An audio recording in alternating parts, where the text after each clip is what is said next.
जय जय अपना चरणों में कोटि कोटि दंडवत प्रणाम। आप परम पूज्य गोस्वामी 108 सिद्धांत कुमार जी महोदय, पुनः आपसी परम पूज्य गोस्वामी 108 भरत कुमार जी महाराज आत्मा छो।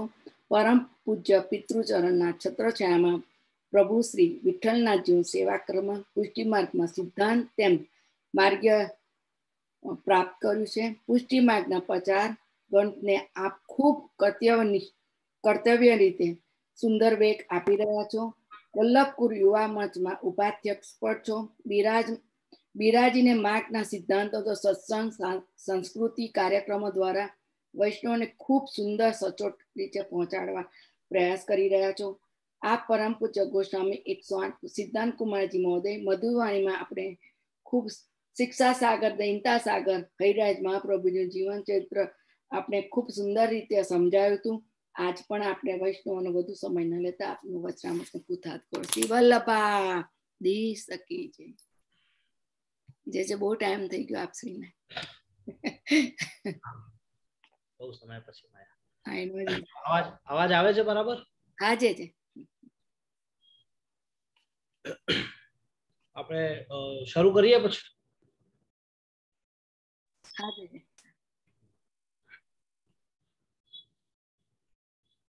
स्वामिनी भाव गौरवस्य स्वस्वरूपं प्रपश्यत कटाक्षरे विठ्ठलेशस्य सामता चित्ततं वपु स्वस्मिन्नुभय भावेन स्वेषामुभय रूपतां स्पष्टं बोधयितुं गौरश्यामस्य विठ्ठलेश्वर सौन्दर्यं निजगद्गतं प्रकटितं स्त्रीगूढभावात्मकं पुनरूपं च पुनस्तदन्तर्गतं प्राविविशत्स्वप्रिये संश्लिष्टावयोर्भवौ रसमय कृष्णो ह्यच्चाक्षकं रूपं तत्त्वयात्मकं परमविधेयं सदा वल्लभम् श्रीवल्लभ प्रतिनिधिं तेजो राशि दयार्णवं गुणातीतं गुणनिधिं श्री गोपीनाथमाश्रये सायं कुंजालय सासनुपविलसत् स्वर्णपात्रं सुधौतं राजद्विग्योपवितं परितनोसनं गौरवं भोजवक्त्रं प्राणानायमिनाशापटनहितकरं कर्णराजद्विमुक्तं वन्दे दुर्मिलिताक्षं मृगमदतिलकं विठ्ठलेशं सुकेशम्।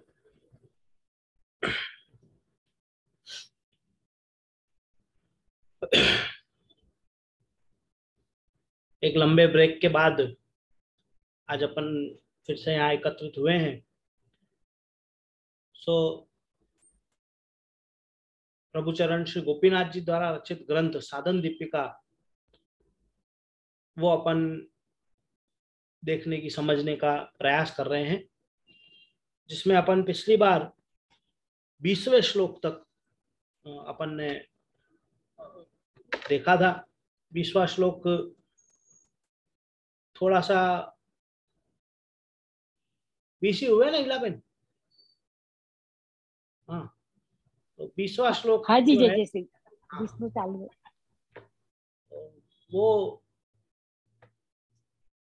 शुरुआत अपन ने 20वें श्लोक की करी थी। शब्दार्थ देखे, थोड़ा सा उसको और डिटेल में देखना बाकी है, तो आज अपन वहीं से शुरुआत करेंगे। इससे पहले के क्रम तक में अपन ने ये ग्रंथ की रचना आपने क्यों करी है, इसका क्या प्रयोजन है, और त्रैवर्णिक जो है ब्राह्मण क्षत्रिय और वैश्य ये तीनों वर्गों को अपना दिनचर्या किस प्रकार से करनी चाहिए, उन चीजों के ऊपर अपन ने चर्चा करी थी। उसी के अंतर्गत ये अब नित्य कर्म जो इससे पूर्व के श्लोक में आपने बताए कि 19वें श्लोक में के शौचाचार विहीनस्य आसुरावेश संभवात् ततः स्वान्निक धर्माणाम आचारोपि प्रसज्यते।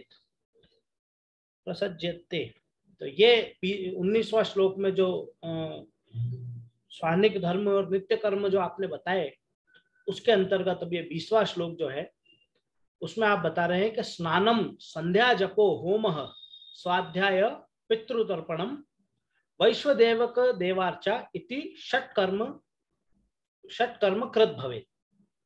तो ये 6 कर्म नित्य कर्म के अंतर्गत आने वाले 6 कर्म जो हैं वो आप इसमें बता रहे हैं।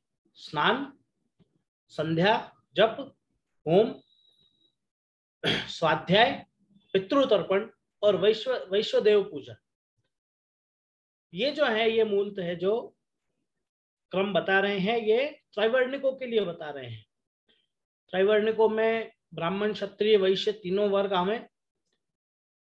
अब आज के समय पे जनोईधारी वर्ग, यज्ञोपवीत करने वाला वर्ग जो है वो ब्राह्मणों में अधिक मात्रा में और क्षत्रिय और वैश्यों में बहुत कम मात्रा में देखने को मिलता है।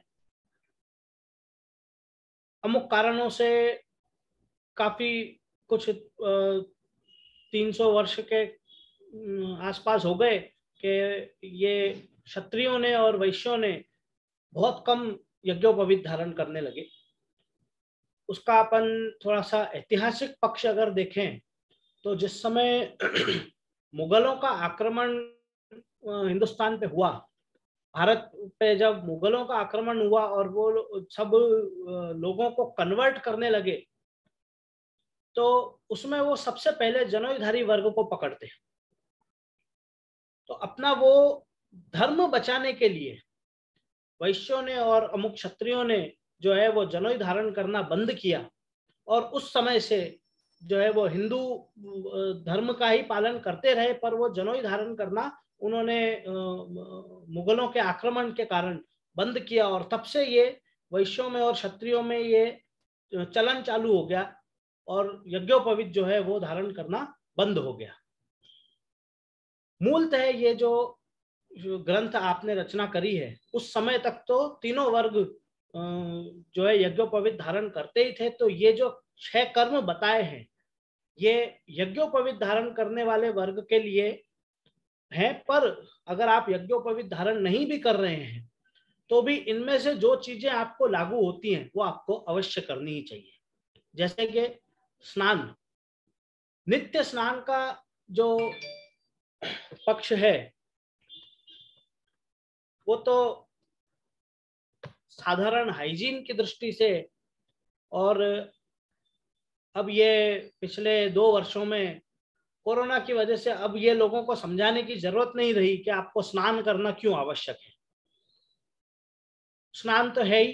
पिछली बार अपन ने स्नान के ऊपर थोड़ी सी चर्चा करी थी कि 6 प्रकार के स्नान जो हैं वो शास्त्र में बताए गए हैं, जल से, मिट्टी से और मंत्र से इत्यादि। इस प्रकार के 6 प्रकार के स्नान शास्त्रों में बताए हैं।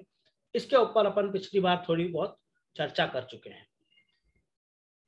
अपरस में जब आप स्नान करो उस समय पे अपन ने पिछली बार एक श्लोक देखा था कि स्नान आपका जब पूरा होने आवे उस समय छिल्ले एक लोटी या एक कलश में आप जल भर के और वो जल अपने ऊपर पधराते हुए और श्री कृष्ण वल्लभे देवी यमुने ताप हारिणी सेवायाम स्नातुम इच्छामि जलेस्मिन सन्निधिम कुरु, इस प्रकार का श्लोक पढ़ के और वो आप छिल्ला लोटी अपने ऊपर पधरावें। ये श्री यमुना जी की कृपा से इसमें इस श्लोक द्वारा जो है वो आप अपरस के लायक शुद्धता आपको प्राप्त होगी। इसके बाद बता रहे हैं संध्या जप। अब संध्या का जो कर्म है वो जनोईधारी वर्ग करते आए हैं। 3 काल की संध्या हो, प्रातः संध्या, मध्याह्न संध्या और सायं संध्या। प्रातः संध्या का जो उत्तम पक्ष है वो सूर्योदय से के पूर्व होना चाहिए। मतलब जब सूरज बस उगने ही वाला हो उसके आसपास, जब जिसको भोर कहते हैं, वो काल में अगर आप प्रातः संध्या करो तो वो सबसे उत्तम है।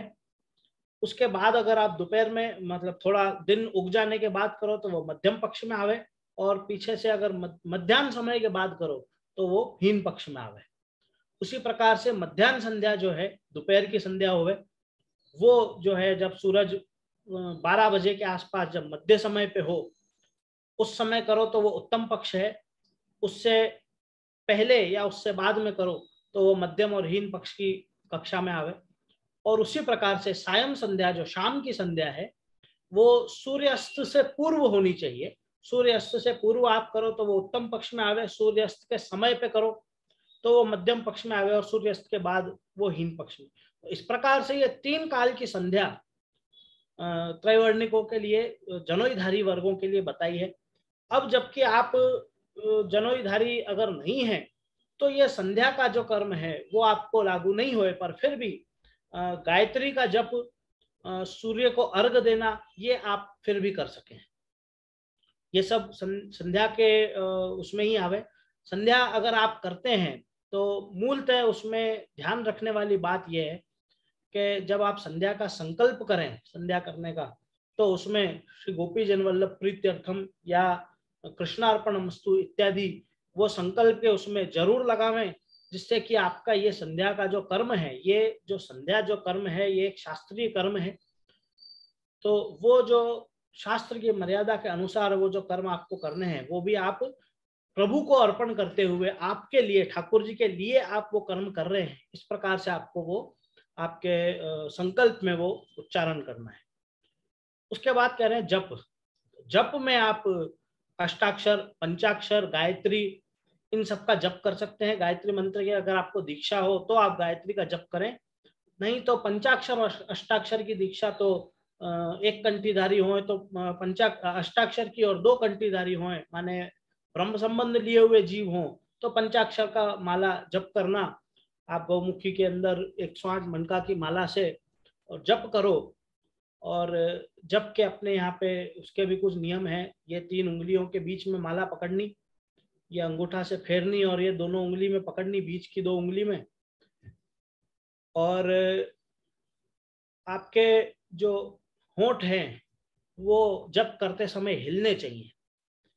जोर से जप नहीं करना है, इतनी जोर से जप करना है कि आपको खुद को आपकी आवाज सुनाई दे और अन्य कोई बाजू में बैठा हो तो उनको उस चीज की वो जप की आवाज नहीं सुनाई दे, पर आपको खुद को आपकी आवाज, जब ये जप का जो आप जप कर रहे हो वो आपके कर्ण द्वारा आपके भीतर वापस जाएगा और हृदय में उतरेगा, तो वो जप आपको फल दे।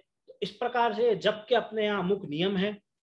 उन नियमों का पालन करते हुए पंचाक्षर, अष्टाक्षर और जो गायत्री की दीक्षा जिन्होंने ली है वो गायत्री का जप ये कर सकते हैं। तो ये कर्म जो है वो आप भी कर सकें, जनोईधारी न होते हुए पंचाक्षर और अष्टाक्षर का जप ये आपको नित्य का करना चाहिए। फिर आता है होम। अब होम में ब्रह्मचारियों का होम होता है, वो भी जनोईधारी वर्ग के लिए है। और विवाह के पश्चात ब्रह्मचारी का होम जो है वो बंद हो जाए और उसके बाद में जो अग्निहोत्र, अगर आप दीक्षा अग्निहोत्र की लें तो फिर वो अग्निहोत्र का होम हो। तो इस प्रकार से ये होम भी जो है ये शास्त्रीय कर्म के अंदर आवे। और ब्रह्मचारी जब तक आपका ब्याह नहीं हो, जनोईधारी वर्ग जो है वो ब्रह्मचारी का होम करें।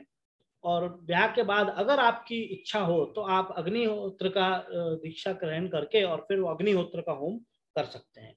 तो इस प्रकार से ये होम का जो कर्म है वो भी जनोईधारी वर्ग के लिए है। वो भी अगर आप जनोईधारी हैं तो ये आपको नित्य करना ही चाहिए। ब्रह्मचारियों का होम जो है वो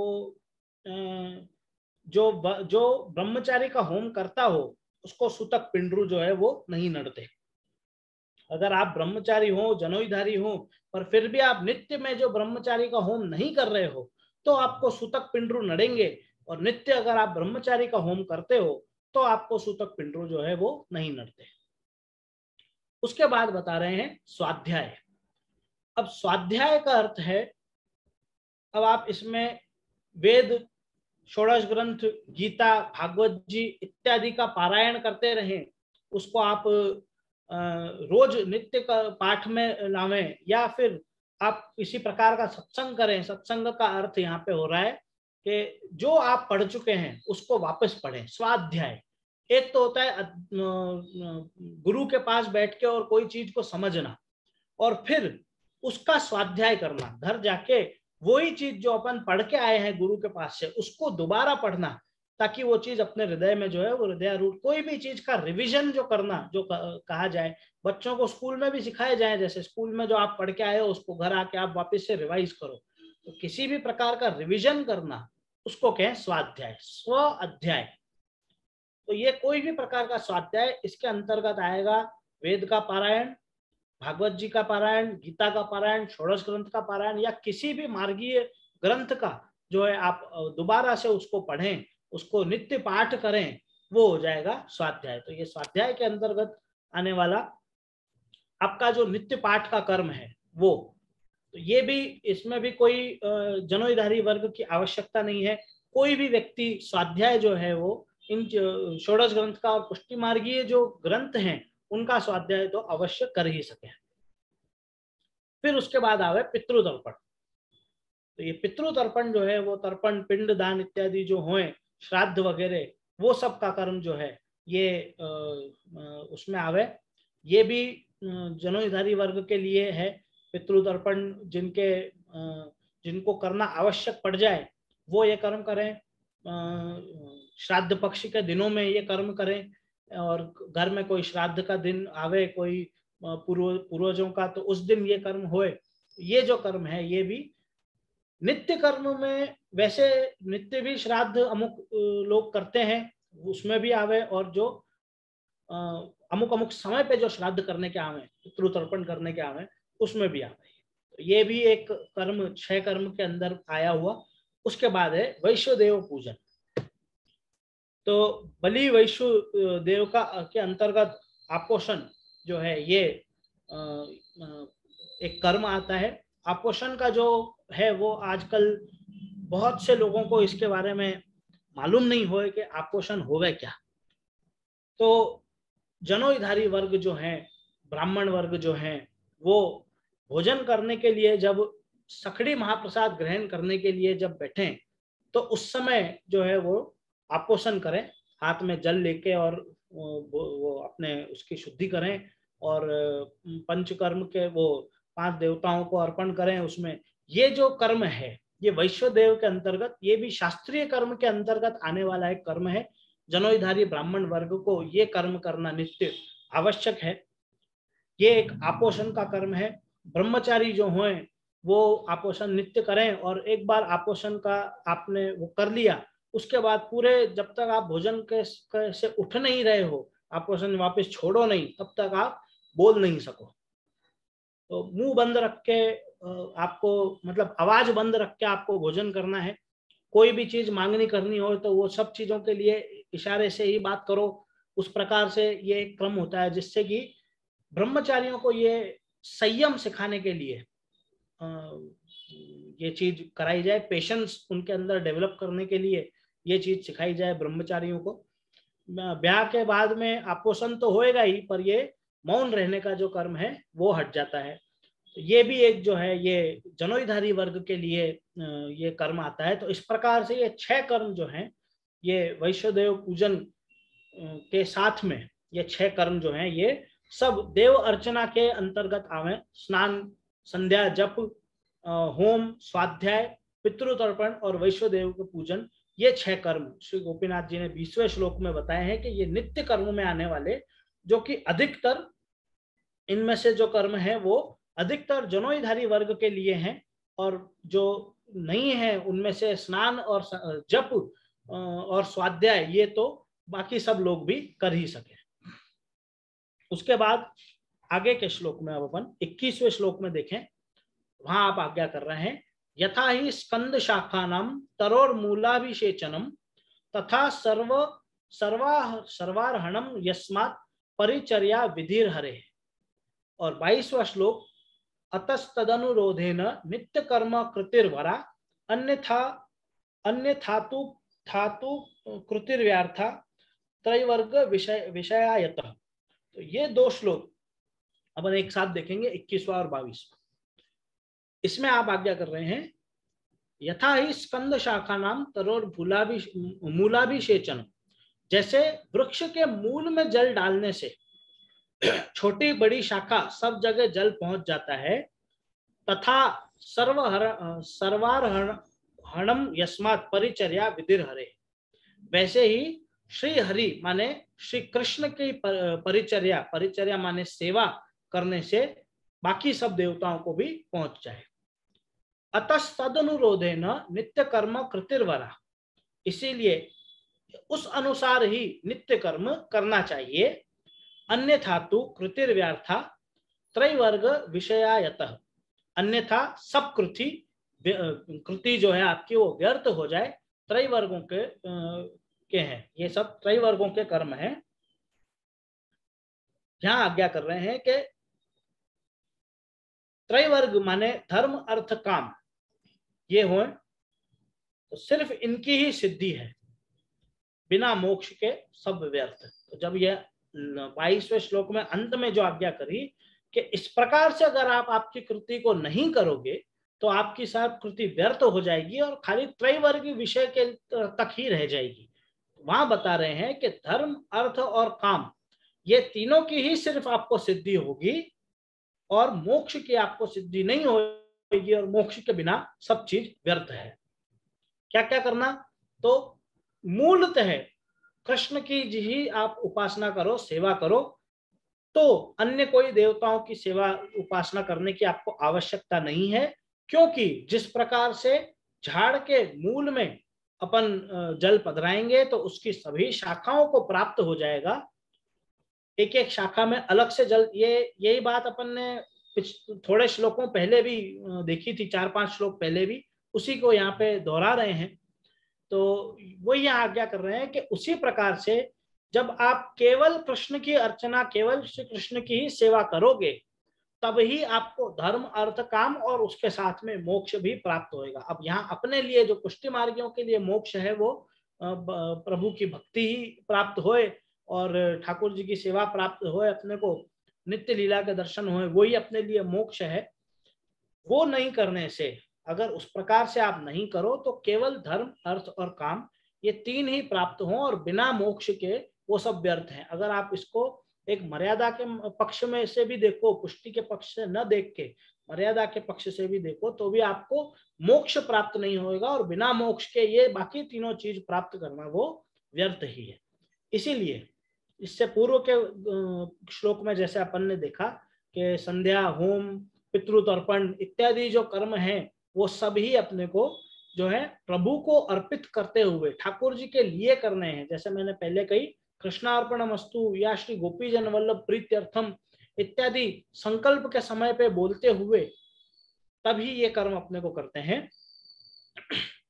तो मूल पूजन जो है वही सेवा, ठाकुर जी का मूल जो है श्री कृष्ण की सेवा अर्चना, वही कर्म अपने लिए जो है वो करें, तो धर्म, अर्थ, काम और मोक्ष ये चारों चीजें प्राप्त हो जाए, नहीं तो केवल तीन चीज प्राप्त हो। इस प्रकार से ये श्लोक में आज्ञा करके, और आगे का श्लोक आप आज्ञा कर रहे हैं 23वें श्लोक में। ये श्लोक अपन थोड़ा सा इसको तोड़ के देखेंगे, आधा श्लोक पहले देखेंगे, फिर बचा हुआ बाद में देखेंगे। 1.5 श्लोक पहले, फिर आधा श्लोक बाद में। तो गर्भाधानादि संस्कारई स्वशाक्तैर द्विजो यतः और गुरुम प्रपद्येत, यहां तक अपन इसको देखेंगे। इससे आगे का जो है अन्यस्तु सदाचारोस्य संश्रयात, ये पीछे देखें। तो गर्भाधानादि संस्कारई, तो इसलिए जो द्विज वर्ग है, मैं जाना नहीं चाहता,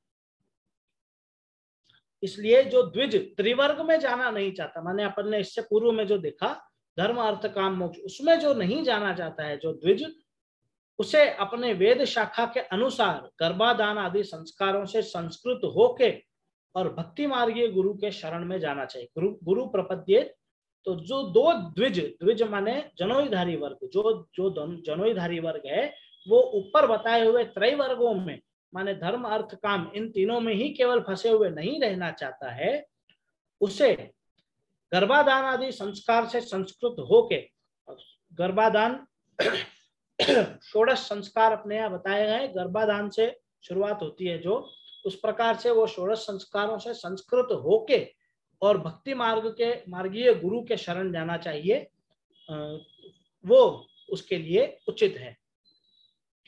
तो त्रैवर्ग के बंधनों से छूटने के लिए, माने ये जन्म, मृत्यु, मरण इत्यादि ये जो सर्कल है, उससे छूटने के लिए गुरु के पास जाना, जो कि आपको भक्ति करना सिखाएगा, ये यहाँ पे बता रहे हैं।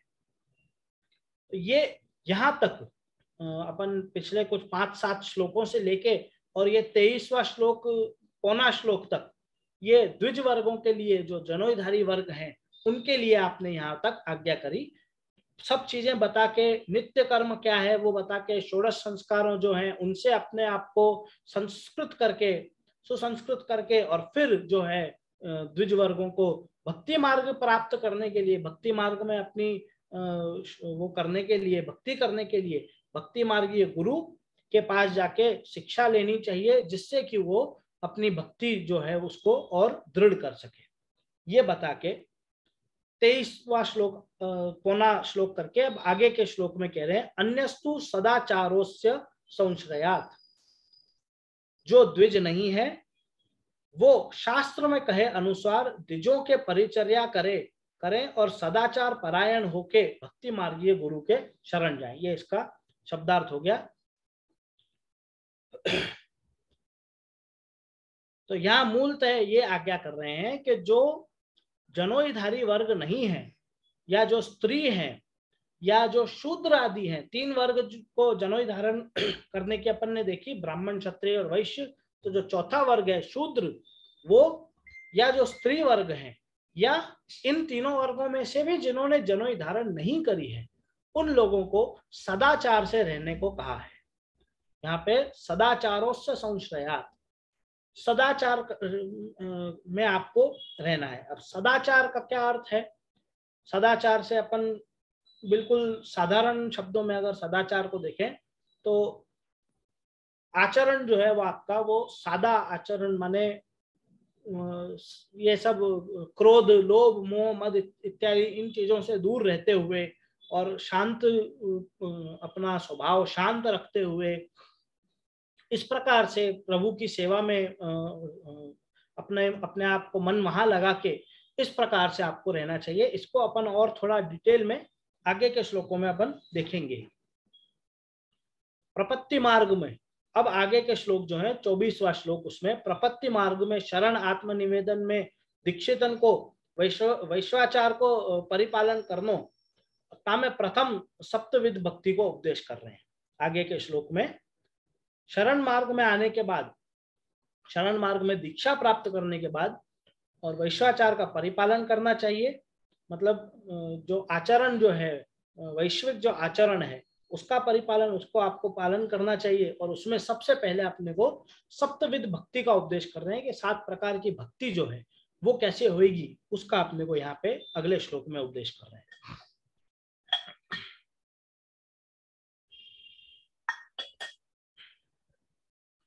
यहाँ गर्मी बहुत बढ़ गई है, बोलते बोलते गला सूख जाए। अब 24वें श्लोक में आप आज्ञा कर रहे हैं, लब्ध्वानुग्रहम आचार्यात् श्री कृष्ण शरणम जनः धारये तिलकम मालाम वैश्वाचारात् तत्परः। पुष्टि मार्ग में रुचि रखने वाले व्यक्ति वल्लभ वंश के आचार्यों की कृपा प्राप्त कर नाम मंत्र, अष्टाक्षर मंत्र की दीक्षा प्राप्त करें, वह तिलक एवं तुलसी माला को धारण करें। लब्ध्वानुग्रहम आचार्यात्, पुष्टि मार्गीय आचार्यों के पास से श्री कृष्ण शरणम मम, इसका जो ये अष्टाक्षर मंत्र जो है उसकी आप दीक्षा प्राप्त करें। उसके बाद में तिलकम मालाम वैष्णवाचार तत्परात्, ये जो वैष्णवों का आचार है, तिलक और माला, तुलसी की माला, ये अपन धारण करें। यहाँ पे ये सबसे पहले आगे जो सप्तविध भक्ति जो बतानी है, वो भक्ति प्राप्त करने के लिए शुरुआत आपको कहाँ से करनी है वो है। तो सबसे पहला कर्तव्य, एक बार अष्टाक्षर मंत्र की ही दीक्षा, यहाँ पे नाम मंत्र की दीक्षा की बात कर रहे हैं, ब्रह्म संबंध मंत्र की दीक्षा की बात नहीं कर रहे हैं। शुरुआत में सबसे पहले तो आपको नाम मंत्र ही प्राप्त हो, उसके बाद आपको जो है वो अष्टाक्षर मंत्र की दीक्षा दी जाए, ब्रह्म संबंध मंत्र की दीक्षा दी जाए। अगर आपने ब्रह्म संबंध भी प्राप्त नहीं किया है अभी और आप केवल अष्टाक्षर मंत्र प्राप्त करके और वैष्णव जो है वो हो गए हैं, तो भी सर्वप्रथम आपका जो कर्तव्य बनता है वो है ललाट पे तिलक धारण करना और गले में तुलसी जी की कंठी धारण करना। स्त्रियों के लिए टिक्की धारण करना तिलक की जगह और गले में तुलसी जी की माला धारण करना, ये सर्वप्रथम जो है वो आपका कर्तव्य हो गया। तिलक के विषय में आगे के भी कुछ श्लोकों में अपन वापस से चर्चा करेंगे और थोड़ी सी चर्चा मैं यहाँ भी करना चाहूँ।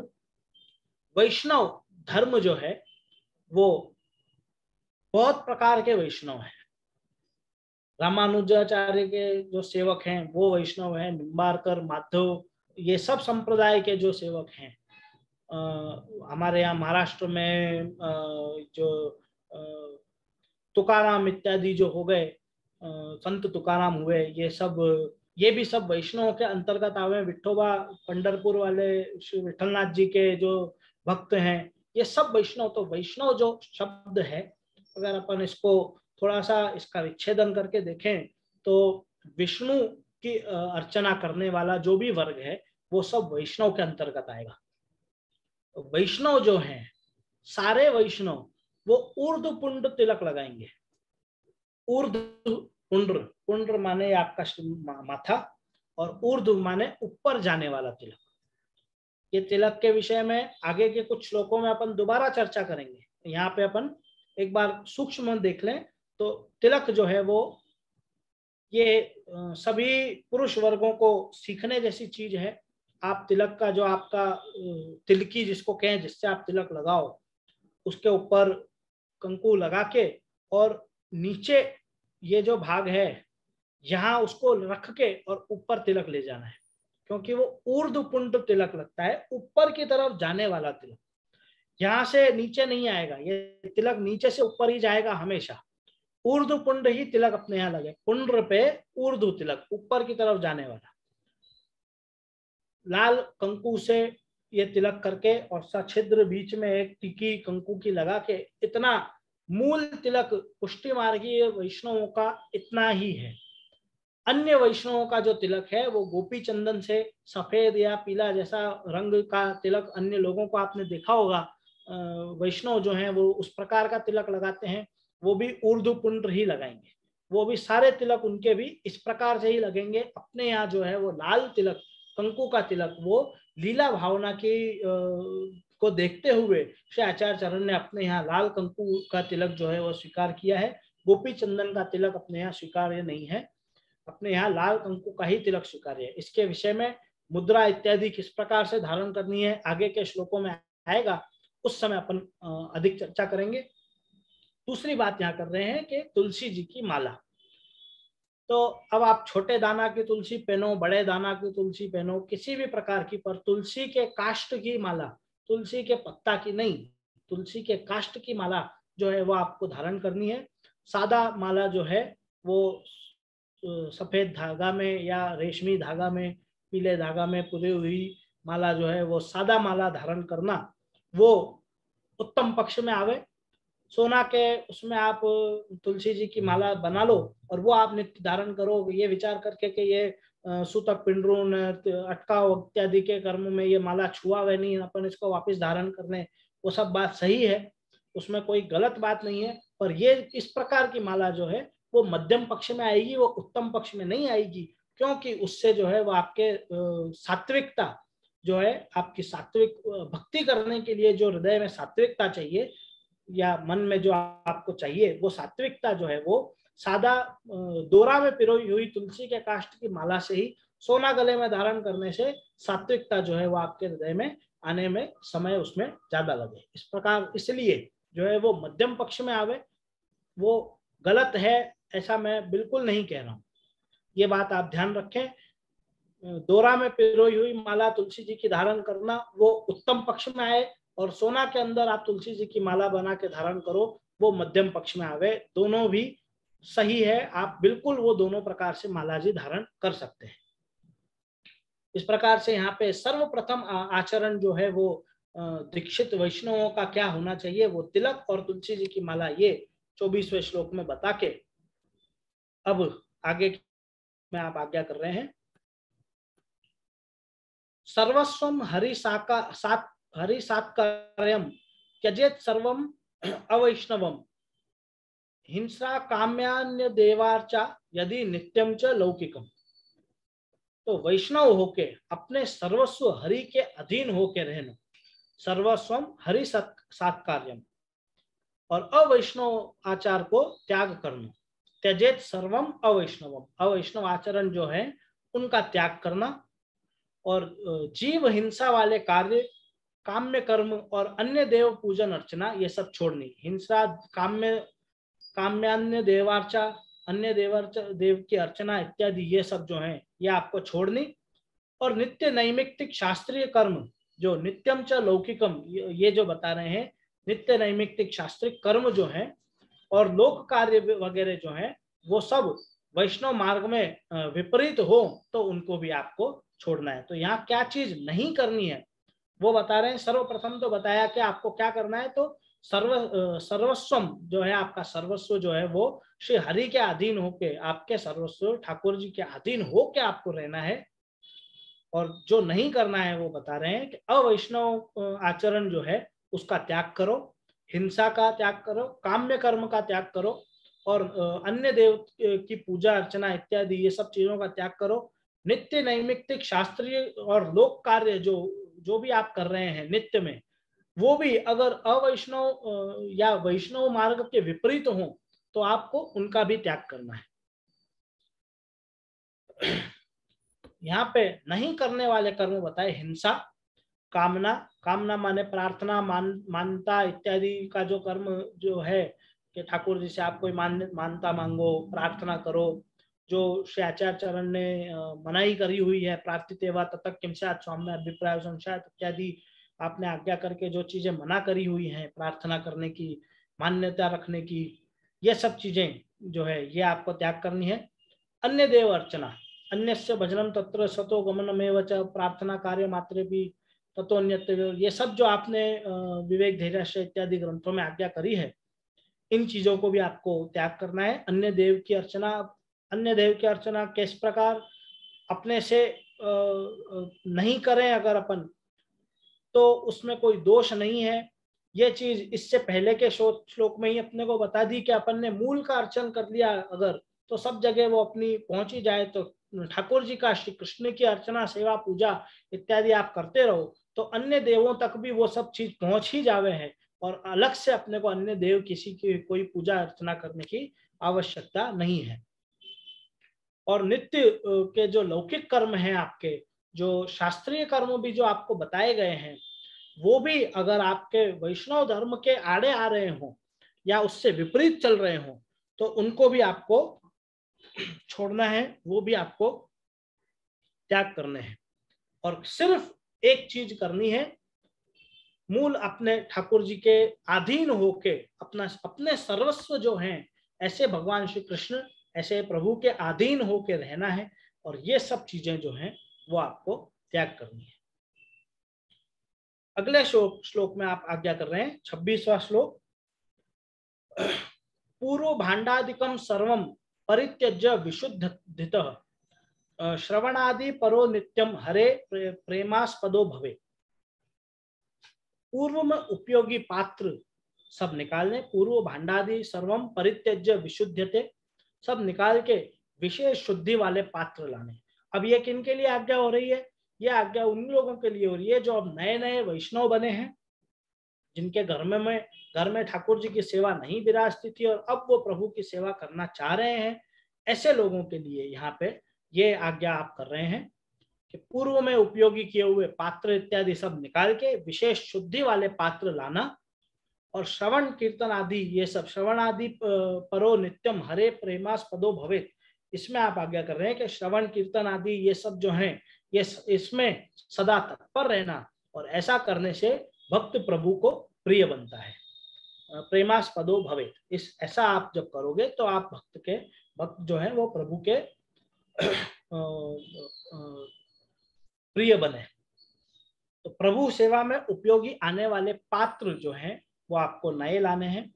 अगर आपके घर में नई सेवा आप पधरा रहे हो, पूर्व में आपके कोई पूर्वजों ने भी कभी कोई वैष्णव नहीं थे, किसी ने घर में सेवा नहीं पधराई थी, ऐसे जो जीव हैं उनके लिए यहाँ आज्ञा कर रहे हैं कि पात्र जो हैं, आप ठाकुर जी की सेवा में उपयोगी कर लाने वाले सभी पात्र, भांडा इत्यादि मत से यहाँ बता रहे हैं कि बर्तन वगैरह जो हैं वो ठाकुर जी में उपयोगी आने वाले वस्त्र, जो बिछावट आप करोगे वो, ये सब चीजें जो हैं ये आपको नई लानी है ठाकुर जी के लिए।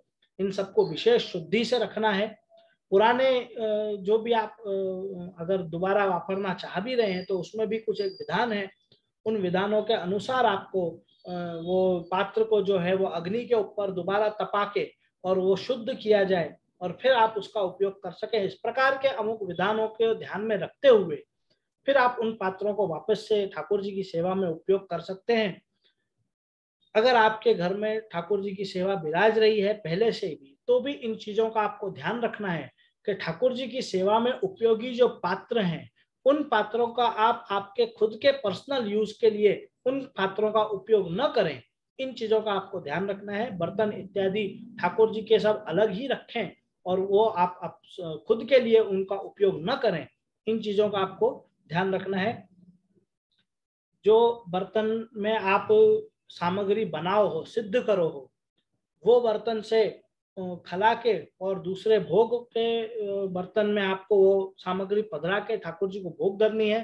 ठाकुर जी भोग अरोग लें, ठाकुर जी पीछे जब आप प्रसादी वो आप ग्रहण करें, तब आप उसको वापस अपने एक दूसरे पात्र में खला के और फिर उसमें से ग्रहण करें। ठाकुर जी के पात्र जो हैं वो जूठन, एठा जूठा वगैरह उन चीजों का ध्यान रखें उसमें, और वो आप शुद्धि ठाकुर जी के पात्रों में रखें। उसी प्रकार से वस्त्र इत्यादि जो हैं बिछावट के और अन्य चीजों के जो वस्त्र भी आएंगे ठाकुर जी की सेवा में उपयोगी, उनको भी आप ठाकुर जी की सेवा के वस्त्र अलग रखें, खुद के उपयोग में उन वस्त्रों को भी न लाएं। इन चीजों का भी आपको ध्यान रखना है। इसके बाद आज्ञा कर रहे हैं कि श्रवण कीर्तन इत्यादि जो है, ठाकुर जी की वार्ताओं का श्रवण करना, सत्संग करना, कीर्तन इत्यादि करना, इन चीजों में आपको सदा तत्पर रहना है। इन चीजों में आप हमेशा इन चीजों के लिए आप तत्पर रहें और ये चीज करते रहें। ये तो प्रभु कृपा से और सभी वल्लभ कुल जितने भी विराजमान हैं, जो भी यहाँ पे ये आपके साथ सत्संग करने के लिए आपको कोई ना कोई ग्रंथ पढ़ाने के लिए आ रहे हैं, उनकी सबकी कृपा से आप सब वैष्णवों को इस चीज के लिए जो खूब खूब आशीर्वाद है कि आप ये बहुत सुंदर प्रकार से श्रवण कीर्तन में सदा तत्परता अपनी दिखाई रहे हैं और खूब इस चीज का आनंद ले रहे हैं। ये देख के तो बहुत आनंदी हुए। तो ये गोपीनाथ जी की आज्ञा जो है उसका आप लोग बहुत सुंदर प्रकार से पालन कर रहे हैं, इसके लिए आप सबको खूब खूब आशीर्वाद है। तो ऐसे ही जब आप करते रहोगे तो आप प्रभु के प्रिय बनोगे, ऐसी आज्ञा यहाँ पे श्री गोपीनाथ जी इस श्लोक में कर रहे हैं। अब जैसे अपन ने पूर्व के श्लोक में देखा था कि सप्तविध भक्ति जो है उसका उपदेश आप आगे करने वाले हैं, तो अब इन श्लोकों में आप सप्तविध भक्ति का आगे उपदेश करेंगे। वो भक्ति प्राप्त करने के लिए आपको क्या क्या करना है, ये इससे पूर्व के 2-3 श्लोकों में बताया। सबसे पहले तो गुरु के पास आप दीक्षा प्राप्त करें, तिलक माला धारण करें, ठाकुर जी की सेवा घर में पधराने के लिए पात्र की सब शुद्धता रखें, श्रवण कीर्तन में तत्परता रखें, तब आपको सप्तविध भक्ति जो है वो आप अब अगले श्लोक में उपदेश कर रहे हैं कि वो आपको कैसे प्राप्त होगी। तो 27 श्लोक में आप 27वें श्लोक में आज्ञा कर रहे हैं, हरेर गुणानाम श्रवणम ज्यायोभ्य शृणुयात सदा जात शिक्षः यवीयोभ्य कीर्तयेद अन्यथै कलह। तो जयोभ्य माने बड़ों से, आपके जो बड़े हैं उनसे सदा भक्ति का श्रवण करें, शृण्यात सदा, इनसे आप सदा भक्ति का श्रवण करें, फिर उस भक्ति की दृढ़ता के लिए स्वयं उसका अभ्यास करें। बड़ों से आपको भक्ति का श्रवण करना है, फिर उस भक्ति की दृढ़ता अपने अंदर लाने के लिए स्वयं उसका अभ्यास करना है। अभ्यास करना है माने उसको प्रैक्टिस में लाना है। और यवीयोभ्य माने छोटों से, आपसे जो छोटे हैं उनको उनके साथ भक्ति कीर्तन करें या फिर अपने आप ही भक्ति कीर्तन करें। यवीयोभ्य, अपने छोटों के साथ जो है आप भक्ति कीर्तन इत्यादि करें। कोई छोटे प्राप्त न हो तो आप स्वयं ही भक्ति कीर्तन अपने आप में करें, ये यहाँ पे आज्ञा कर रहे हैं। तो परिवार के बड़े गुरु जो हैं, परिवार के बड़े जो हैं, वडील वैष्णव जो हैं आपसे, उन सब से आप भक्ति का श्रवण जो है वो करें और उनसे शिक्षित होके स्वयं भी उसका अध्ययन और आवर्तन करें। जैसे अपन ने पूर्व में देखा, स्वाध्याय उस चीज का करें, उस चीज का रिवीजन जो है आप करते रहे।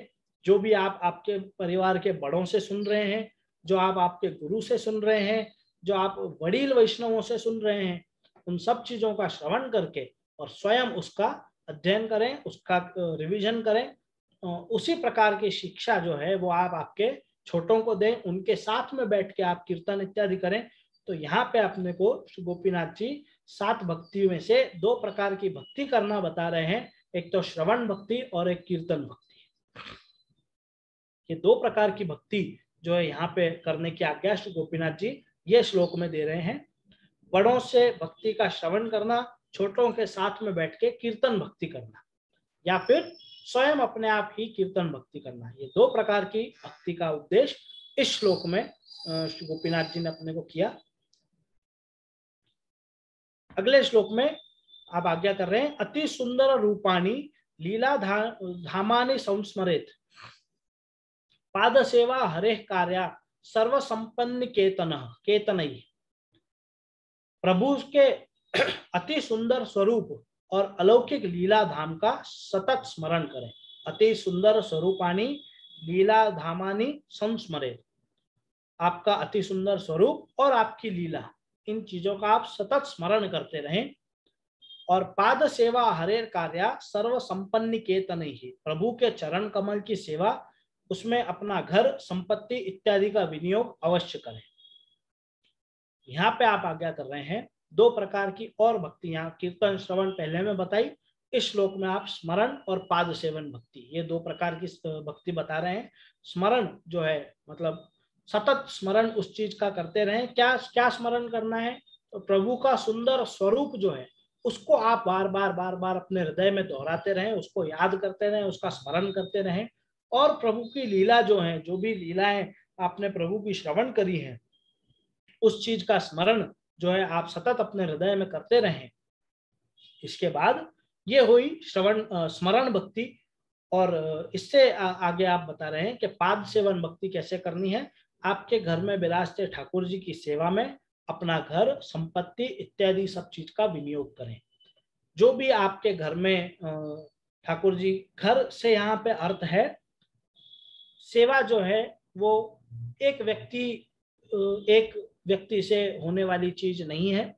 एक व्यक्ति से आप बहुत सूक्ष्म प्रकार की ही सेवा कर सको।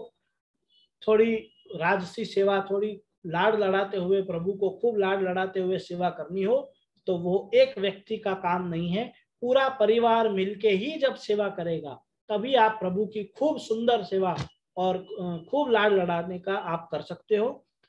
इस हिसाब से यहाँ पे आज्ञा कर रहे हैं कि अपना घर जो है, घर पूरा परिवार मिलके और ठाकुर जी की सेवा में आप लगो और खूब प्रेम से सेवा करो। और अपनी जो भी आप धन संपत्ति इत्यादि जमा करते हो, जो आप कमाते हो, उसका भी आप विनियोग जो है वो प्रभु की सेवा में करो, जिससे कि आपकी सेवा में वृद्धि हो, सेवा के पात्रों में वृद्धि हो और आपको सेवा में करने में और अधिक आनंद आवे और आप प्रभु को अलग अलग प्रकार के लाड लड़ा सको। इस प्रकार से जो है पाद सेवन भक्ति आपको करनी है। ये भी ये 2 प्रकार की भक्ति, पहले में श्रवण और कीर्तन, दूसरे श्लोक में यहाँ पे स्मरण और पाद सेवन। इस प्रकार से 4 सप्तविध में से 4 प्रकार की भक्ति अपने को गोपीनाथ जी ने बताई। अब 29वें श्लोक में आप आज्ञा कर रहे हैं कि अर्चनम प्रत्यहम तस्य विधिना नियमेन च वंदनम चरणाम भोजे तस्य भावन्य नयाखिले। तो प्रतिदिन विधिषु नियमसु इनको माने प्रभु को अर्चना करनी। अर्चनम प्रत्याहम तस्य विधिनाम नियमेन च, नियम से और विधि से प्रभु की अर्चना करनी। और सब जगत में अखिल जो यहाँ पे आज्ञा कर रहे हैं कि अखिल भावनासु इनके श्री प्रभु के चरण कमल की वंदना करनी। तो अर्चनम भक्ति और वंदन भक्ति, ये 2 प्रकार की भक्ति यहाँ और बता रहे हैं। रोज नियम से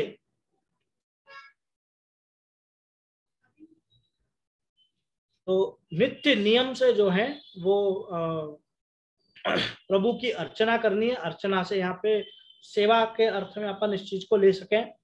नित्य सेवा करनी है, रोज करनी है। ये तो आपको सबको ज्ञात ही है कि अपने यहाँ सेवा में कोई दिन हॉलीडे नहीं होए, कोई दिन छुट्टी नहीं हो। ठाकुर जी की सेवा अपने यहाँ नित्य होए। आपके चाहे कितना भी व्यस्त आपका समय हो दिन भर का, फिर भी ठाकुर जी की सेवा के लिए आपको समय निकालना ही है। नित्य ठाकुर जी की सेवा होनी ही चाहिए। उसके बाद बता रहे हैं कि विधिषु। तो विधि से क्या अर्थ है? विधि से अर्थ है जो आपके घर की सेवा प्रणालिका बताई है, आपके गुरु ने आपको जो सेवा प्रणालिका बताई है, जो ब्रज भक्तों की जो ठाकुर जिस प्रकार से वो ठाकुर जी की सेवा करते थे, उस प्रकार से आपको ठाकुर जी की सेवा नित्य करनी है। सेवा रीत प्रीत ब्रज जन की, ये कीर्तन में आवे, सेवा रीत प्रीत ब्रज जन की। तो उसमें भी आप देखो क्या कह रहे हैं, सेवा रीत और फिर प्रीत। तो ब्रज जन की जो रीत है सेवा करने की, आपको उस प्रकार से सेवा करनी है, और ब्रज जन जो प्रीत से सेवा करते थे उस प्रकार से सेवा करनी है। तो यहाँ भी प्रीत पहले आएगी, प्रीत के पहले रीत आएगी, उसीलिए यहाँ पे विधिषु, विधि नाम ऐसे आप आज्ञा कर रहे हैं कि विधि से आपको ठाकुर जी की सेवा करनी है। जो रीत बताई गई है, जो आपके गुरु ने आपको सेवा की प्रणालिका पधराई है, उसके आधार लेके आपको नित्य सेवा करनी है। ये हो गई अर्चना भक्ति। आगे बता रहे हैं वंदनम चरणाम भोजे तस्य भावान्य नया खिले। यहाँ पे वंदनम भक्ति जो है वो बताए हैं कि नया खिले, अखिल पूरे जगत में जिस प्रकार की भावना ठाकुर जी के चरण कमल की वंदना करनी, सारे जगत में आपको सब जगह ठाकुर जी के चरण कमल की वंदना, आप कहीं भी जाएं, कहीं भी कुछ भी कर रहे हो, सब में आपको ठाकुर जी के चरण कमल की वंदना करते रहना है। ये यहाँ पे जैसे अपन ने इससे पूर्व में सब जगह देखा कि आप कोई भी प्रकार के कर्म कर रहे हैं वो सब आप ठाकुर जी के लिए कर रहे हैं, इस प्रकार की भावना अपने को मन में रख के वैदिक शास्त्रीय कर्म में भी अपन संकल्प के समय जैसे आज्ञा करी के गोपीजन वल्लभ प्रीत्यर्थम इत्यादि, तो वहां पे सभी जगह पे सारे लौकिक वैदिक कर्म पूरे जगत में, अखिल जगत में जैसे भी कर्म आपको करने हैं वो सभी ठाकुर जी के चरण कमल की वंदना करते हुए करने हैं। तो इस प्रकार से ये 6 अपन ने भक्ति के प्रकार से गोपीनाथ जी ने अपने को बताए। श्रवण कीर्तन पहले श्लोक में, फिर स्मरण पाद सेवन अगले उसमें, और अब ये तीसरे उसमें अर्चना और वंदन। तो ये 6 प्रकार की भक्ति अपने को बताई। अब अगले श्लोक में, 30वें श्लोक में आप आज्ञा कर रहे हैं दास्यम तदेक शरणम तत्प्रसादैक भोजनम एवं सप्तविधा भक्ति प्रपन्नाधि कृता भवेत। दास होके वाकी प्रभु की ही शरण में होए और प्रसादी समर्पित को ही भोजन करें। दास्यम तदेक शरणम, दास बन के आपकी शरण में जाके, तत्प्रसादैक भोजनम, आपके प्रसाद का ही ग्रहण अपन करें, वही अपन भोजन करें। इस प्रकार से एवं सप्तविधा, इस प्रकार से सप्तविध भक्ति करें तो शरणागति को अधिकारी होते हैं। इस प्रकार से 7 प्रकार की भक्ति, 6 प्रकार अपन ने ऊपर देखे, अगली भक्ति यहाँ बता रहे हैं दास्य भक्ति। तो दास्य बन के जब आप ठाकुर जी की शरण में आओगे और आपके ही प्रसादी का जो है वो आप ग्रहण करोगे, प्रसादी समर्पित जो है वही आप भोजन करोगे, तब आपको सप्तविध भक्ति जो है अपन ने जो पूर्व देखी, इन सब से आपको शरणागति का अधिकार प्राप्त होगा। अब यहाँ पे 7 प्रकार की अपन ने इतने समय तक सभी ग्रंथों में सब जगह देखे हैं कि नवधा भक्ति का प्रकार अपन ने देखा है। अब नवधा भक्ति होने के बाद भी यहाँ पे श्री गोपीनाथ जी 7 प्रकार की भक्ति का ही उपदेश क्यों कर रहे हैं? तो अपन ने सब जो देखी, श्रवण कीर्तन स्मरण पाद सेवन अर्चना वंदना और दास्य, ये सभी प्रकार की भक्ति जो है वो जो भक्त है वो अपने हिसाब से कर सके, गुरु की दीक्षा प्राप्त करके वैष्णव बन के। और ये सब प्रकार की आप श्रवण अपने हिसाब से कर सकते हो, कीर्तन अपने हिसाब से कर सकते हो, पाद सेवन अपने हिसाब से करो, स्मरण अपने हिसाब से करो, और अर्चनम वंदनम दास्य, ठाकुर जी के दास बन के रहो, आपका ही प्रसादी ग्रहण करो, ये सब जो है वो आप अपने हिसाब से कर सको। अब 2 प्रकार की भक्ति अपने यहाँ बची, सख्य और आत्मनिवेदन। सख्य और आत्मनिवेदन वो जो है ये आपको गुरु या भगवान की कृपा से ही प्राप्त होंगे, उसी के द्वारा वो संपन्न है। ये आप अपने आप प्राप्त नहीं कर सकते। सख्य भक्ति गुरु की कृपा से ही प्राप्त होए, प्रभु की कृपा से ही प्राप्त होए। उसी प्रकार से आत्मनिवेदन भक्ति जो है वो भी आपको गुरु की कृपा से या प्रभु की कृपा से ही प्राप्त होए। बहुत इसको अपन एक लॉजिकल उस हिसाब से भी देखें अगर, तो सखा, सख्य भक्ति माने सखा, ठाकुर जी का मित्र, दोस्त बनना। अब मित्रता जो है वो कभी भी एक तरफा नहीं चले। आप किसी अन्य व्यक्ति को आप अपना मित्र मानते हो, पर वो सामने वाला व्यक्ति अगर आपको मित्र नहीं मानता हो तो ये मित्रता कभी नहीं चलेगी। ये मित्रता आपको हमेशा नुकसान ही देगी या आपको कोई प्रकार का फल या कोई प्रकार की खुशी नहीं दे पाएगी। एक तरफा मित्रता वो कभी नहीं चल सके। तो सख्य भक्ति, आप ठाकुर जी को अपना सखा मान लोगे, पर अगर ठाकुर जी आपको आपका सखा नहीं मानेंगे तो वो कैसे काम होएगा। तो सख्य भक्ति, जब तक प्रभु आपको अपना सखा न माने तब तक आपको सख्य भक्ति वो प्राप्त हो ही नहीं सके। गुरु की कृपा से जब आपको ठाकुर जी अपना सखा नहीं माने तब तक आपको वो सख्य भक्ति प्राप्त नहीं हो सके। दामोदर दास संबलवाला की वार्ता आवे, उसमें अपन ये चीज बहुत सुंदर तरीके से देख सकें कि जैसे वो बिल्ली जो है वो ठाकुर जी की शैया का में बिगाड़ कर गई, तो दामोदर दास जी ने वहां पे ठाकुर जी से यूं कही कि आप अपने शैया को भी ध्यान नहीं रख सको, इस प्रकार से जो आपने कही। तो ठाकुर जी ने राजभोग के थाल में लात मार दी द्वारकाधीश प्रभु ने, और आज्ञा करी कि तुमको इस चीज का अधिकार किसने दिया कि तुम एक सखा की तरह मेरे से ये प्रकार की बात कर सको कि अपनी चीज को ध्यान रखो। ये जो है ये एक सखा जो होए वो ठाकुर जी से इस प्रकार की बात कर सकें। दास होने के उसमें दास को इस प्रकार से ठाकुर जी को कहने का कोई अधिकार नहीं है। तो वहां भाव प्रकाश में श्री हरिराय जी आज्ञा करते हैं कि दास्य भक्ति ही अभी तक प्राप्त है, सख्य भक्ति अभी तक श्री आचार्य चरण ने दामोदर दास जी को नहीं दी है। तो उस समय वो ऐसी बात नहीं कर सके, अपने दासपने के ही मर्यादा में रह के और ठाकुर जी को अपन इस प्रकार से बात कर सकें। वहीं पे श्री महाप्रभु जी की कृपा से सख्य भक्ति जो है पुष्टि मार्गीय वैष्णवों को बाकी और जीवन में प्राप्त हो या नहीं हो, पर हर वर्ष 40 दिन अपने को सख्य भक्ति अवश्य प्राप्त हुए। खेल के 40 दिन, वसंत पंचमी से लेकर और डोल पर्यंत, ये 40 दिन सख्य भक्ति पूरी तरह से आचार्य चरण की कृपा से ही अपने को प्राप्त है। इसमें अपने आप का कोई भी इसमें अपन अपनी तरफ से कुछ नहीं कर सके। श्री महाप्रभु जी की कृपा से 40 दिन की सख्य भक्ति। अब आप देखो उसमें ठाकुर जी के साथ आप खेल कर रहे हो, खेलते तो ठाकुर जी दास के साथ ही हैं, अरे सखा के साथ ही हैं। तो वहां पे आप ठाकुर जी के संग में खेल रहे हो। एक तो ठाकुर जी को खिलाना और आपके संग में खेलना, ये दोनों चीज में भेद है। पलना इत्यादि में आप खिलाते हो ठाकुर जी को, वहां पे आप एक मातृ भाव से ठाकुर जी को खिला रहे हो। और खेल करना, ठाकुर जी के साथ में खेलना, ये तो 40 दिन खेल के दिनों में ही है।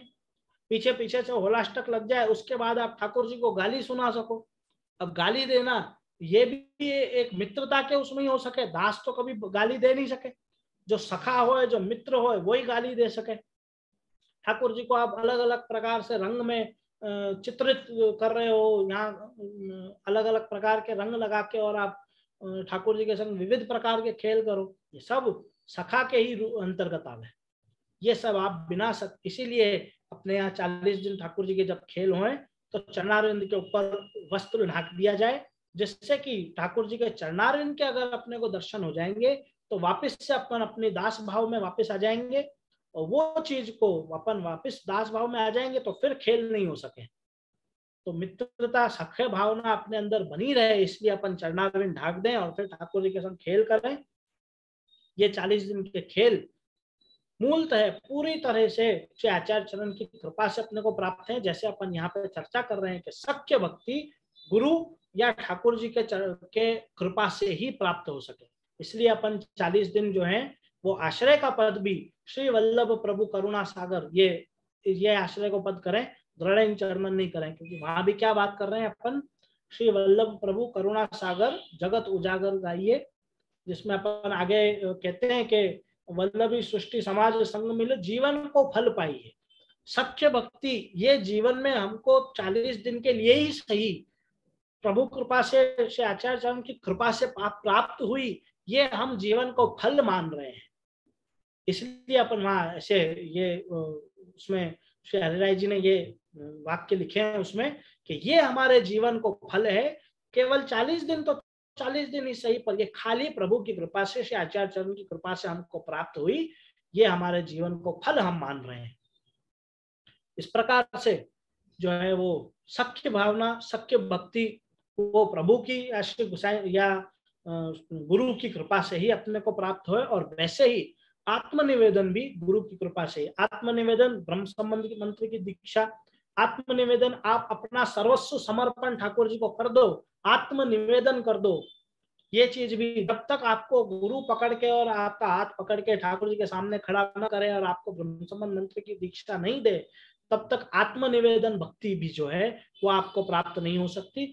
बिना गुरु के आत्मनिवेदन तक आप नहीं पहुंच सको, बिना ठाकुर जी की कृपा से आप आत्मनिवेदन तक नहीं पहुंच सको। तो इस प्रकार से कीर्तन से लेके और दास्य तक जो है वो आप 7 प्रकार की भक्ति आप अपने एफर्ट्स लगा के और प्रभु कृपा से आप अपने तरफ से भी कर सकते हो। पर सख्य और आत्मनिवेदन ये 2 प्रकार की भक्ति के लिए आपको गुरु या श्री ठाकुर जी की कृपा आवश्यक है।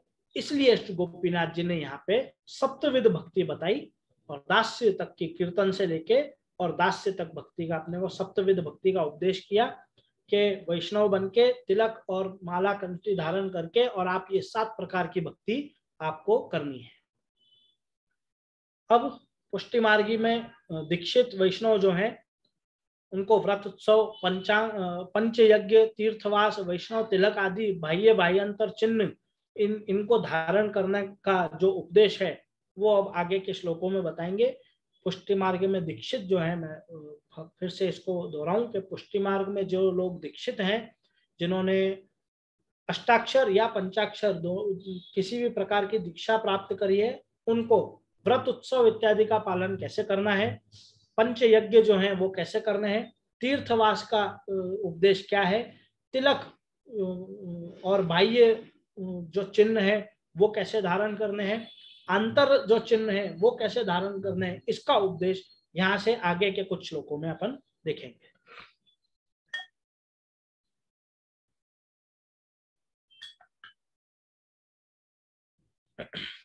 अब श्लोक क्रमांक 31। पूर्व विधम परित्याज्यम व्रत तद विष्णु पंचकम जयंती तु दयेन दुष्यान्याप्य परुणोदयात्। पूर्व तिथि का जिस तिथि में वेद आता हो, पूर्व विधम परित्यज्यम व्रतम तद विष्णु पंचकम, पूर्व तिथि का जिस तिथि में वेद आता हो उस दिन एकादशी व जयंती व्रत पंचक त्यजने। अपन इसको थोड़ा डिटेल में देखेंगे और क्या कहने का यहाँ तात्पर्य है वो। और सूर्योदय अरुणोदय काल में जो तिथि हो वो तिथि माननी और उस तिथि पे उत्सव करना। अब आप देखें कि कई बार ऐसा होता है, बाहर के जो कैलेंडर्स आते हैं, हिंदू कैलेंडर्स ही अपन देख लें तो उसमें कई बार ऐसा होता है कि टिप्पणी में जो है अपने यहाँ की जो पुष्टि मार्गीय टिप्पणी जो निकलती है, जो श्रीनाथ जी के यहाँ से अपने को टिप्पणी प्राप्त होए, उसमें आप देखो और बाकी अन्य जो हिंदू कैलेंडर्स को आप देखो तो कई बार उत्सव एक आध दिन आगे पीछे हुए। कई बार ऐसा हो कि जन्माष्टमी बाहर 7 को मना रहे हैं, अपने यहाँ 8 को हो रही है। कई बार ऐसा हो दिवाली वहां पे 14 के दिन आ रही है, अपने यहाँ अमावस के दिन आ रही है। इस प्रकार से एक आध दिन आगे पीछे वो कई उत्सवों में अपन देखते हैं। एकादशी कई बार ऐसा होता है, दशमी के दिन एकादशी है पर व्रत एकादशी को लिखा है, वापस से एकादशी को लिखा है, एकादशी ऊपर आ रही है, या व्रत दशमी को लिखा है और एकादशी नीचे आ रही है। इस प्रकार से अपन बहुत बार देखते हैं।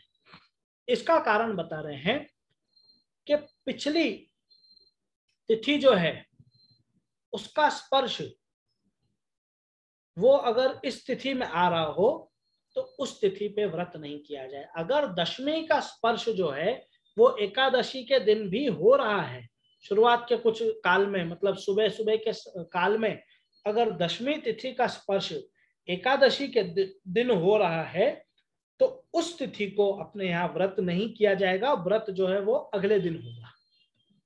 एकादशी का व्रत और विष्णु पंचक जो व्रत अपने आज्ञा करी है चारों जयंती के, साल की 24 एकादशी, अधिक महीने की 2 और, जिस साल अधिक मास हो उस दिन उस वर्ष की 2 और उसके अलावा 4 जयंती, जन्माष्टमी, रामनवमी, नरसिंह जयंती और वामन द्वादशी, ये 4 जयंती और पंचक माने ये विष्णु के 4 जयंती और पंचक माने एकादशी। तो ये विष्णु पंचक व्रत की ही अपने यहाँ आज्ञा है। इसके अलावा और कोई भी व्रत, सोमवार, मंगलवार, चतुर्थी, ये वो, इस प्रकार के कोई भी दिन के व्रत अपने यहाँ पे आज्ञा नहीं है। केवल एकादशी और ये 4 जयंती, इतने ही दिन व्रत अपने को करना है। पुष्टि मार्ग में केवल इतनी ही आज्ञा श्री आचार्य चरण की है। इन व्रतों में भी अगर पूर्व तिथि का स्पर्श इस दिन हो रहा है, व्रत के दिन उस तिथि के दिन हो रहा है, तो वो व्रत जो है वो अगले दिन होगा, उस तिथि पे नहीं होगा। इस हिसाब से यहाँ आज्ञा कर रहे हैं कि पूर्व विदम परित्याज्यम, उस दिन की अपने को जो है वो व्रत त्यजना है और अगले दिन करना है। उसी प्रकार से सूर्य उदय के समय पे जो तिथि चल रही है वो अपने यहाँ मानी जाएगी। उदयात तिथि अपने यहाँ जो है वो मान्य करी जाए। सूर्य आज, जैसे आज पंचमी हो गई, सूर्य उदय के समय पे पंचमी थी, इसलिए आज पंचमी गिनी गई। चतुर्थी इस समय क्षय हो गई, तीज थी कल, आज सीधी पंचमी हो गई। सूर्य उदय के समय पे चतुर्थी नहीं लग रही थी, चतुर्थी कल रात में कुछ घंटों के लिए लगी, उसके बाद सूर्योदय के समय पे पंचमी लग गई, ये कारण से आज पंचमी गिनी गई। सूर्य उदय के समय पे अपने यहाँ पे ये विधान है, सूर्य उदय के समय पे जो तिथि चल रही है वो तिथि मान्य करी जाएगी। अब आज पंचमी है, कल अगर सूर्य उदय के समय पे भी पंचमी लग रही है और उसके 1-2 घंटे, आधे घंटे बाद, सूर्योदय के आधे घंटे बाद अगर छठ लग रही है तो भी कल पांचम ही वापस मानी जाएगी। ये विधान अपने यहाँ पे मिलता है। इसलिए आप टिप्पणी में भी कई बार देखते हो 2 पंचमी आ रही है, तीज के बाद सीधी पंचमी आ रही है, चौथ नहीं आ रही है। इस प्रकार से जो तिथि में वदघट होए, उन सब का कारण भी पुष्टि मार्गीय प्रकार जो श्री आचार्य चरण ने मान्य किया है उसके अनुसार सूर्य उदय के समय पे जो तिथि चल रही है वो ही तिथि पूरे दिन मानी जाएगी। ये यहाँ पे आज्ञा कर रहे हैं। इन सब चीजों में, ज्योतिष शास्त्र इत्यादि में जिनको रुचि हो वो इन चीजों में अधिक विचार करें और इस चीज का ऊपर ध्यान दें। बाकी अपने जैसे जो लोग हैं जिनको इन चीजों में ज्यादा रुचि नहीं है, वो सब जो है वो श्रीनाथ जी के घर से प्राप्त होने वाली टिप्पणी है, वो देखो, उसमें जिस प्रकार की आज्ञा करी है वो आप फॉलो करो, बिना कारण अपना दिमाग मत चलाओ। ये मेरी बहुत आप सबसे एक रिक्वेस्टफुल आज्ञा है कि श्रीनाथ जी की टिप्पणी में जो लिखा हुआ है बिना अपना दिमाग चलाए केवल उतना फॉलो करो, उसके ऊपर प्रश्न मत उठाओ और जो वहां आज्ञा करी है उस हिसाब से अपना कार्य करो। ये यहाँ पे आज्ञा करके व्रत पंचक जो 5 प्रकार के व्रत जो बताए वो किन तिथियों पे किस प्रकार से करने चाहिए उसका उपदेश यहाँ पे इस श्लोक में श्री गोपीनाथ जी ने किया। अगले श्लोक में आप आज्ञा कर रहे हैं, वर्षा श्रितान्य उत्सवानि स्वाश्रितान्यापि यान्युत तानि सर्वाणि हरये ह्यनुकूलानि चार्पयेत्। तो वर्ष भर के उत्सव और स्व मनोरथ के उत्सव अनुकूल हों तो तिनको अवश्य ही हरि को अर्पित करने चाहिए। पूरे वर्ष भर में जो भी उत्सव आ रहे हैं उसके अलावा आप अपने खुद के मनोरथ से अन्य कोई उत्सव ठाकुर जी में आप करना चाहें, वो सब आपको श्री हरि को अर्पित करने चाहिए। स्वानुकूल्यानी, बहुत सुंदर यहाँ पे आप आज्ञा कर रहे हैं कि आपकी खुद की अनुकूलता हो तो ये सारे जो हैं उत्सव और मनोरथ आपको करने चाहिए। अब इसके ऊपर मैं थोड़ा सा और विशेष कहूंगा। खुद की अनुकूलता माने क्या? आज आपको ऑफिस में इमरजेंसी की मीटिंग है, आपको आपके बिजनेस के लिए कहीं बाहर जाना है, कोई इस प्रकार की कोई अड़चन आपके उसमें आ रही है, तो आप ये श्लोक का आधार लेके और आज उत्सव है, आज उत्सव नहीं करेंगे, अपन कल कर लेंगे, इस प्रकार करें, ये आज्ञा यहाँ पे बिल्कुल भी नहीं है। स्वानुकूलता का यहाँ पे अर्थ है साधन, संपत्ति, स्वास्थ्य, समय, इन चीजों की अनुकूलता आपको प्राप्त होनी चाहिए। जैसे अपन ने लॉकडाउन के समय पे देखा कि उत्सव तो है, आज उत्सव आ रहा है, पर उस उत्सव को मनाने के लिए जो साधन संपत्ति इत्यादि अपने को बाजार से खरीद के लानी पड़े, वो अपने पास उपलब्ध नहीं है। लॉकडाउन के कारण अपन इन साधन संपत्तियों को अपने पास जमा नहीं कर पा रहे हैं। अब जैसे लॉकडाउन के समय पे नरसिंह जयंती का उत्सव आया था, अब नरसिंह जयंती में पंचामृत होए, पंचामृत का साधन सामग्री आपके पास उपलब्ध नहीं है, तो आप उसको मत करो। ऐसी मजबूरी जब हो कि साधन संपत्ति आपके पास उपलब्ध नहीं हो, तो आप उसको मत करो। स्वास्थ्य जो है, आपकी स्वास्थ्य का अनुकूलता नहीं है, आप अकेले हैं ठाकुर जी की सेवा में, आपका स्वास्थ्य अनुकूल नहीं है, आप नित्य सेवा जो है वो ही कर पा रहे हो, उत्सव का जो अधिक प्रकार जो है वो आप आपके स्वास्थ्य के कारण नहीं कर पा रहे हो, तो आप उसको मत करो।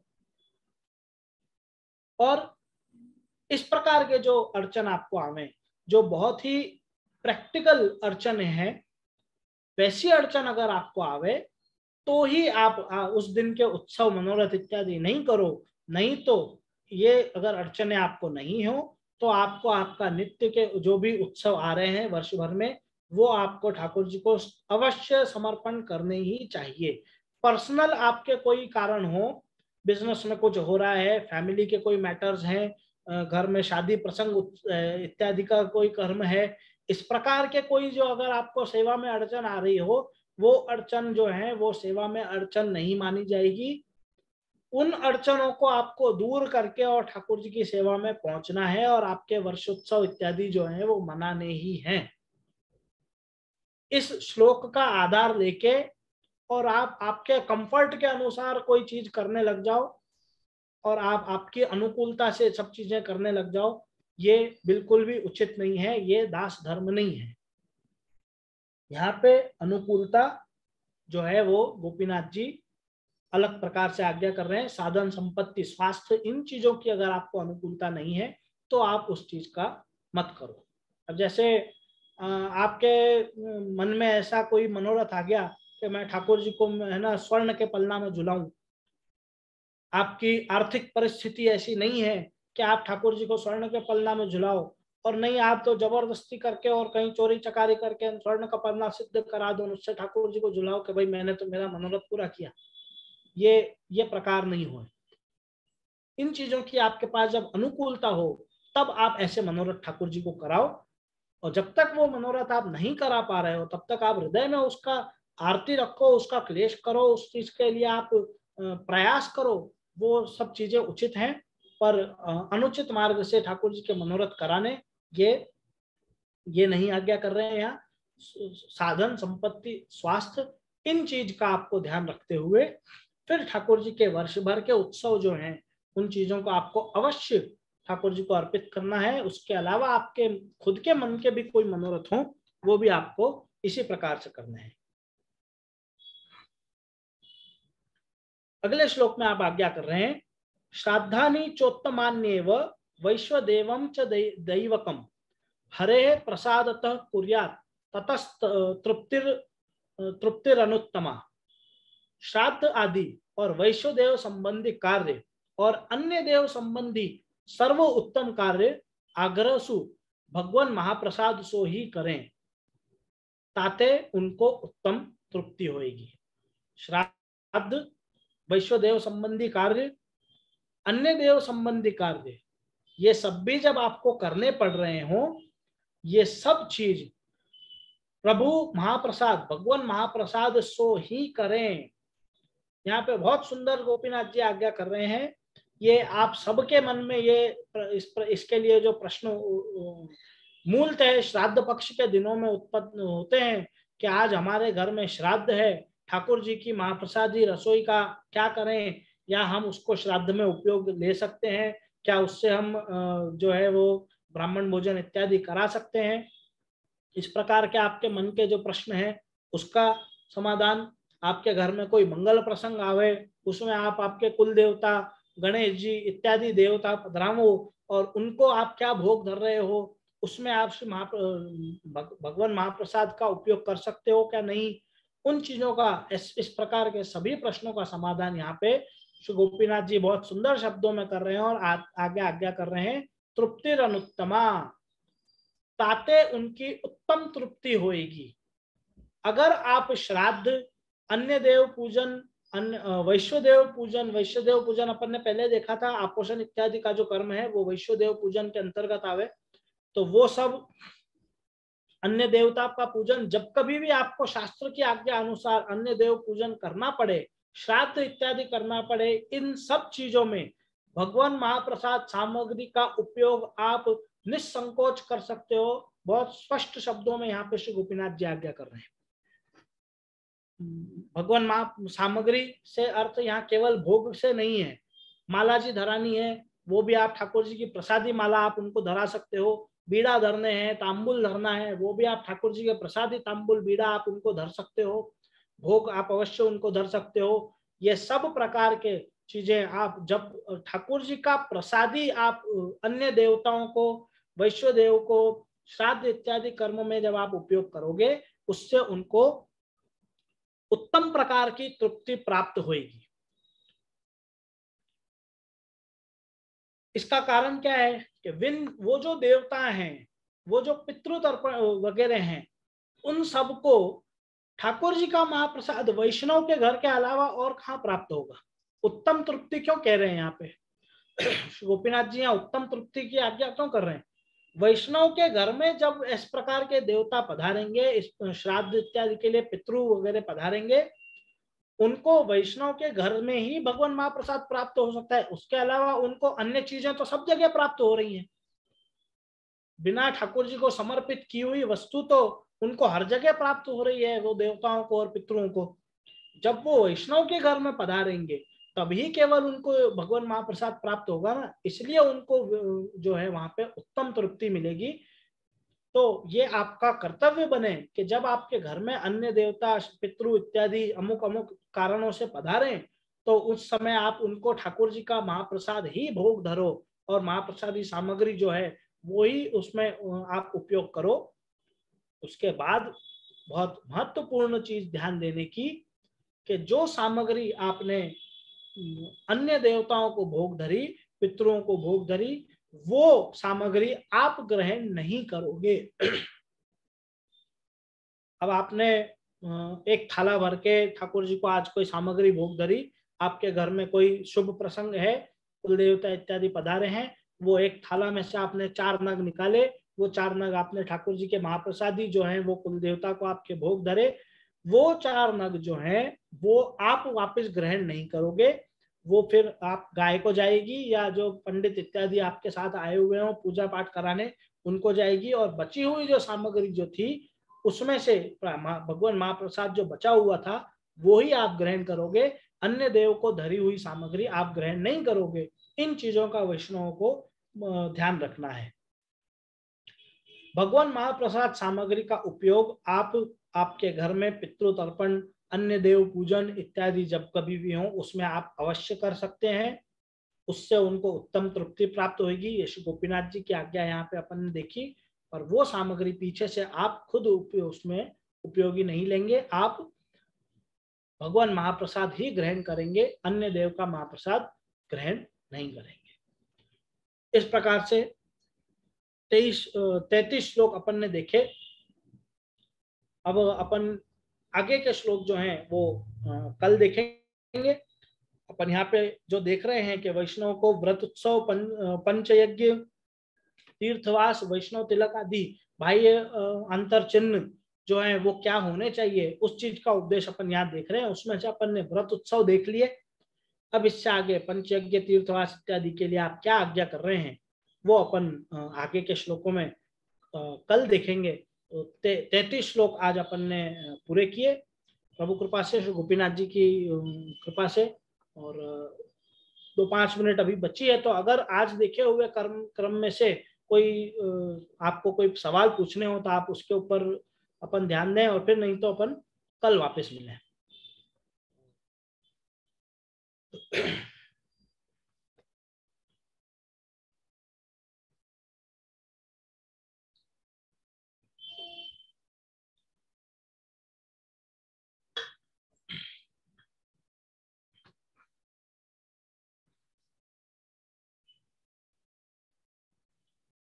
स्मिता बहन, इससे आगे आपका और कोई कार्यक्रम है या आश्रय पद लेके अपन आगे बढ़े?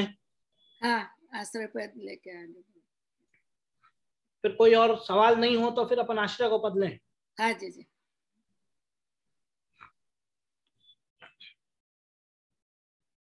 कोई सवाल दिख तो नहीं रहे, फिर अपन आश्रय को पद लेके आगे बढ़े। हाथ ऊंचा नहीं किया है। दृढ़ चरणन केरो भरोसो, दृढ़ चरणन के श्री वल्लभ नख चंद्र छटा बिन, सब जग मांझ अंधेरो भरोसो, दृढ़ चरणन के साधन और नहीं आ कली में, जासु हो ये निवेर सूर का कहे द्विविध आंधरो, बिना मूल को चेरो भरोसो, दृढ़ चरणन के। विजय श्री विठलेश प्रभु। अब अपन कल वापस 9 बजे इंडिया टाइम पे वापस मिलेंगे कल सुबह, और यहाँ से आगे का क्रम अपन देखें। तब तक के लिए सभी वैष्णवों को खूब खूब आशीर्वाद।